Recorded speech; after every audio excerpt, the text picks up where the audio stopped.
Law enforcers, have you ever come across a crime so stupid or ridiculous that you just let it slip? Not the US, to clarify for everyone asking. This was in South Africa in the early 90s. When I was in high school, the rugby team found out I had learned how to drive but not yet received my license. They all knew I did not drink, so one of them had the genius idea of inviting me to parties as the designated driver. We'd lost a popular kid to a drunken accident a few months earlier, so it was actually a good idea. It was a great arrangement, lots of parties, lots of girls, and all I had to do was get them home in one piece afterwards. It went great for a few weeks, until one night. The police had heard there was a big party on a farm outside of town and decided to set up a roadblock. So I come driving up to flashing lights, car filled with 5 big drunk guys, including one passed out with his head out of the window, and little scrawny me barely able to look over the steering wheel, and the inside of the car smells like a brewery. The officer takes one look at the car and asks me to step out. Have you been drinking? No, officer, I don't drink. Has me take a breathalyzer. 0. Looks at me. Can I see your driver's license?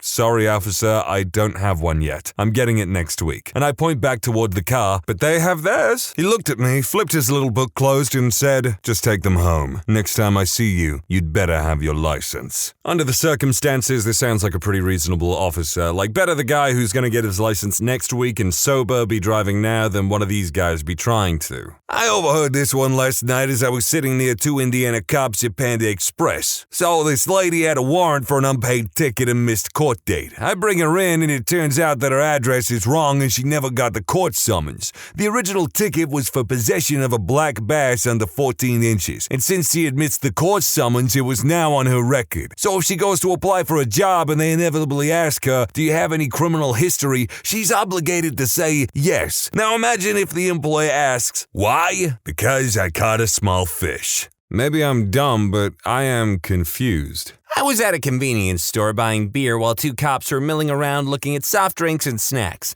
One employee was working the register while another one was throwing out old donuts. One of the cops looked over at her and said, "You can't do that in front of the police." It was funny because he sounded upset with her when he said it. Always nice when people have a good sense of humor. My ex-fiancé was a cop for a redneck town where the people didn't have much money. He was called to the grocery store where a little girl about 9 was being detained in the manager's office for stealing a box of tampons. He said she had tears and snot everywhere and her pants had obvious bloodstains all over the front. My ex then bought the box she was trying to steal along with 3 more boxes, some food and milk. He then drove her home to a trailer that was falling apart. It wasn't so much the crime that was ridiculous, but more the manager's reaction. I guess when my ex came in, the manager was just screaming at this terrified 9-year-old. That's a nice story, a fine story, a good story. But my question is, what did you do to drive away such a good man? A kid, of course, I don't know the ins and outs of their relationship. I frequently, or did when I was in uniform, let impaired care or control slide. If I found someone sleeping in the back seat of their parked car after drinking, it demonstrated to me a decision to not drink and drive. I'd often take keys or drive someone home, but arresting them just seemed wrong. Long as they're not obstructing traffic or in a really inconvenient place, I think that makes perfect sense.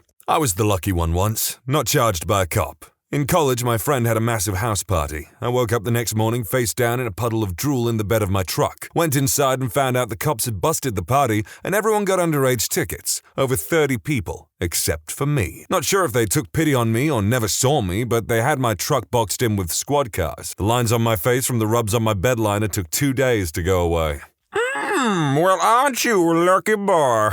Not a police officer, but I witnessed it happen. I got a phone call from a police officer using my buddy's phone. Apparently, my buddy, a jackass, got so drunk he fell out of his car in the drive-thru lane at Taco Cabana. The cop told me I had 15 minutes to get there and pick up my friend. I made it in time and the officer helped me throw my friend in the bed of my truck. He told me to take my friend home and when he woke up, tell him he was a goddamn idiot. The police officer was a homicide detective in the major city in which we lived, and he said he had real crimes to solve and to stop wasting his time. You better take your drunk little jackass friend home. I got donuts to eat, coffee to drink, and murders to solve.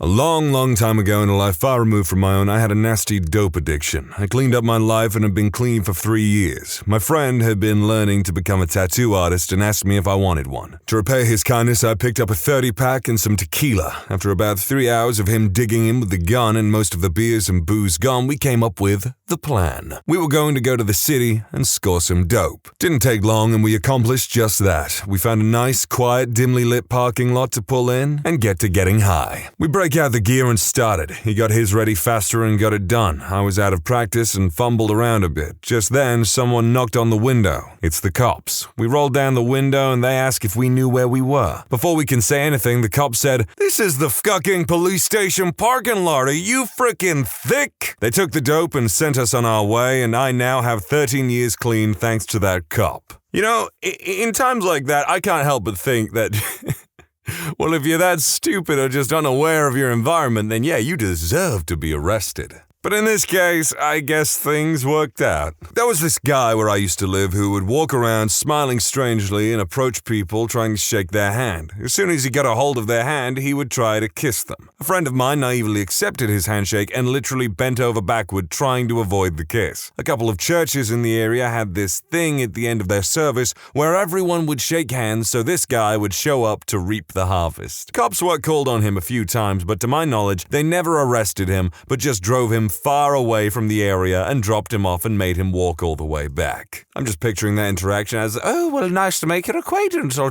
"What are you doing?" Brother-in-law is a cop. We'll call him Jack. He used to ride a bike in downtown Toronto during his first 2 years. Canadian cops ride in bikes and wear tight shorts during summer, by the way. So he was on a side street when he spotted a car driving like 10 kilometers an hour and every 5 seconds stopping suddenly like someone hitting their brakes hard and starting again. So he follows the car going around in a 4-block circle wondering, what the hell? He decided to check if maybe something is wrong with the driver and needed help. He gets close to the car and he hears the driver, which was male, groaning. He immediately thought the driver was having a health issue. He rides up to the driver's window and puts his hand on the car and at the same time asking, "Sir, are you all right?" Driver slams his brakes and Jack sees a female lifting her head off his lap and hastily, the driver covering his crotch. He tried so hard not to burst out laughing. Driver was so embarrassed when Jack asked for license and registration. He said it was also obvious the woman wasn't a hooker because of her looks and the red face of shame. So the driver croaks up "Is there something wrong, officer?"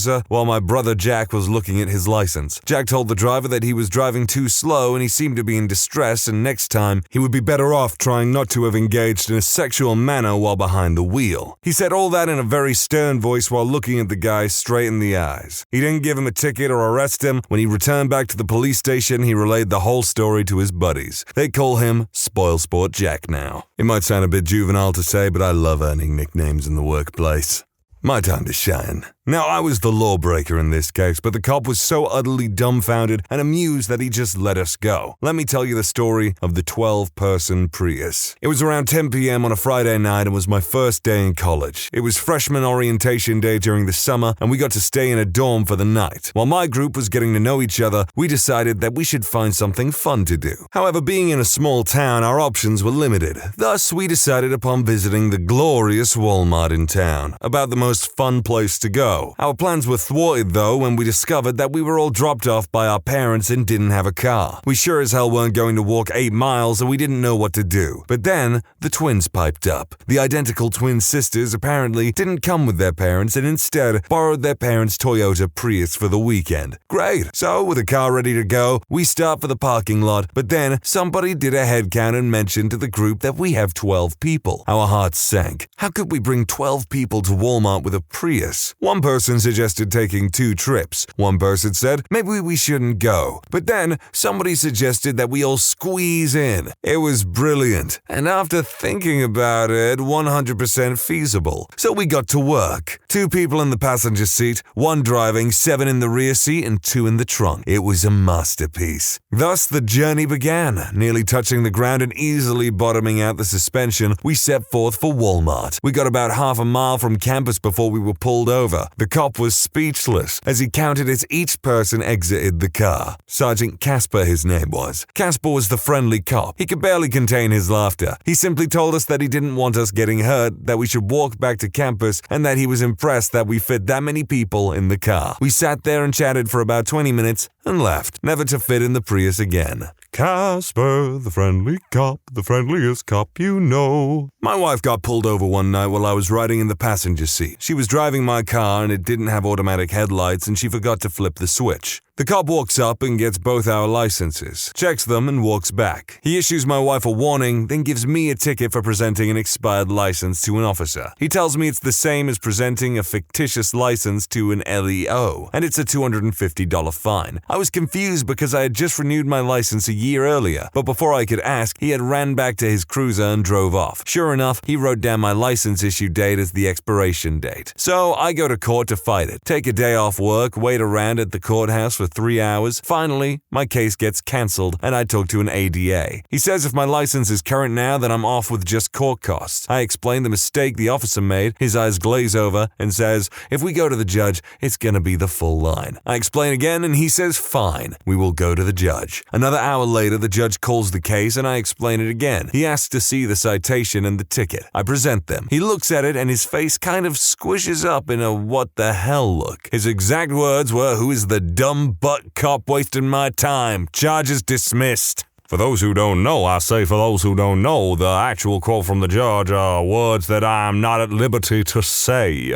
I once got pulled over for speeding 15 over. I had just gotten Taco Bell, and when he asked me why I was going so fast, I said that I'm just really excited to eat my Taco Bell. He laughed, gave me my license back, and let me go, saying that was the funniest excuse he had heard all day. I think that's as valid a reason as any to let someone go on a speeding ticket. I was on foot patrol in central London about 2 in the morning. I turned a corner and saw a group of very drunk ex-public, privately schooled for you colonials, schoolboys staggering along the road with a collection of the usual ubiquitous parking cones. They had about 10 cones between the 5 of them. I stood there for about 5 minutes walking this lot sodding about when one of them spotted me. He then made an attempt to warn his friends that he had spotted me, but they were so drunk they didn't take any notice. He then gathered as many cones off of his friends that he could carry, staggered up to me and said, "Officer, I would like to hand these over to you. I think they are lost property." I burst out laughing and walked away. Typical, such a typical drunk juvenile act to do in England.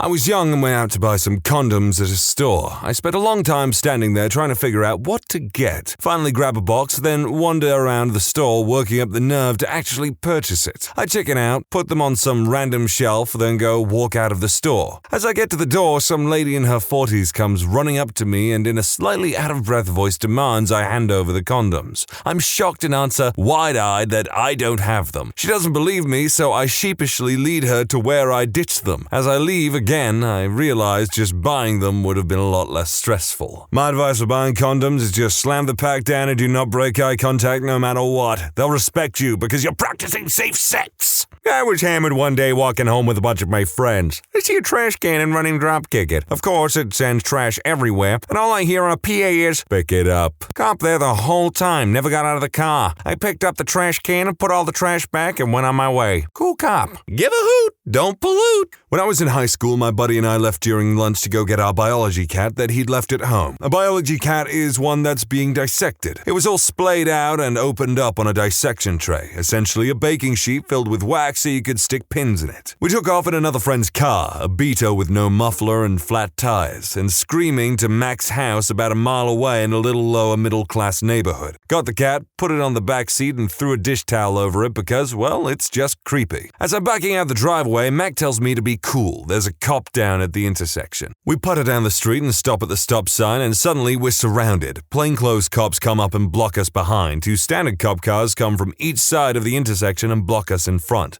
A cop gets out and yells at us to turn off the car and step out. We're freaked because we know that the car has all kinds of illegal substances hidden away in the glove box behind the dash, under the seat. We also have no idea why driving fast and loud in this neighborhood warranted such a massive response. We get out, hands on the hood. Officer starts to search the car. We tell him about the biology cat and point to the back seat. He lifts the dish towel up, looks at us, and stops searching the car. Everyone backs off and he tells us to get back to school, and if I wasn't busy right now, I'd haul you in for speeding in a residential neighborhood. Get your muffler fixed. After school, we found out that someone had been murdered in the neighborhood earlier that morning. 2 male suspects seen leaving the area. Our biology teacher laughed his butt off. Never so grateful for a murder in my life. I understand the relief, but I certainly wouldn't say it like that. Not a cop, but I was driving to North Carolina. It was supposed to be my brother and I driving, but he went out the night previous and got hammered, thinking I'd drive the first leg, then he'd finish it out. Well, he miscalculated how hungover he was and was useless the entire way. This was a 12-hour drive, but when we finally got there, my brother starts complaining at me. He needs to use the bathroom. We were in the city at this point during rush hour, so I was stuck in the left lane among a great deal of traffic. There was a left turn that could get me to a Wendy's, so I jumped into the lane. The green turn arrow became yellow, so I started slowing down. My parents and brother all screamed some variation of, "Just frickin' go!" So I do it, and sure enough, I see the lights go on, pull into the Wendy's parking lot and turn off the car. A large woman gets out of a cop car. I swear she is straight from a buddy cop movie as the loud-mouthed comic relief, permed hair and all. She walks up and looks totally serious. My brother is in the backseat, hungover, pale and sweating. He leans forward and blurts out, "Can I please go inside while you do this? I'm about to poo my pants." Her serious tone just completely drops and she starts laughing her butt off. "Of course, honey, you can go." He jumps out and runs into the building doing the funniest butt clench I've ever seen. She ends up giving me a warning because she saw me hit the brakes, then heard everyone screaming at me. She warned everyone to not distract the driver and told me to ignore everyone else, which I know I should have done. So everything worked out well, and my brother ends up coming out with Frosties for the family because they wouldn't let him use the bathroom without buying anything. I would have just immediately forgiven them once they brought me the Frosty. If it's ice cream, a ice lolly, a slush puppy of some kind, if it's a frozen treat and you're trying to curry favor with me, well, you've got it, baby, you've got it. When I was in college, I woke up one morning to knocking on my door. I sleep naked, so just grabbed what was on my floor. It was a tank top and a frilly pink skirt. I opened the door to see a cop. At this point, I am experiencing the absolute worst hangover in the world and very possibly still partially drunk. He tells me that the landlord is paving the back parking lot and I need to move my car. I look at him and tell him there is no way I can drive it this time and say if they need to move it, they might want to do it themselves.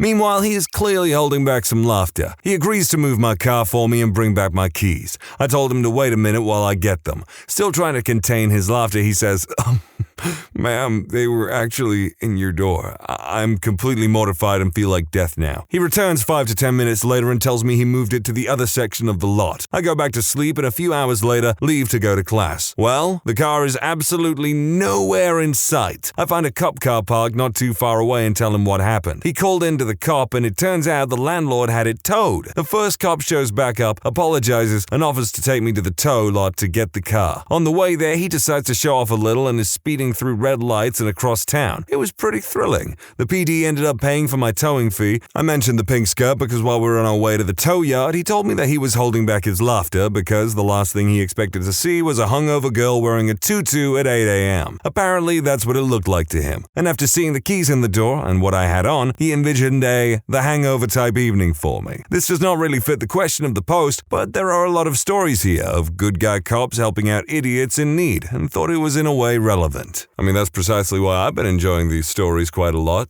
I once woke up at the back door of a Chicago home, inside their 8-foot fenced and secured yard. I was awoken by 8 cops yelling at me and shining their lights on me, telling me to exit the yard and come to them. There was no way to get out of the yard and the homeowner had to come take a lock off the gate to let me out. I was asked where my shoes were, where I lived, how I got there, and what the hell was going on.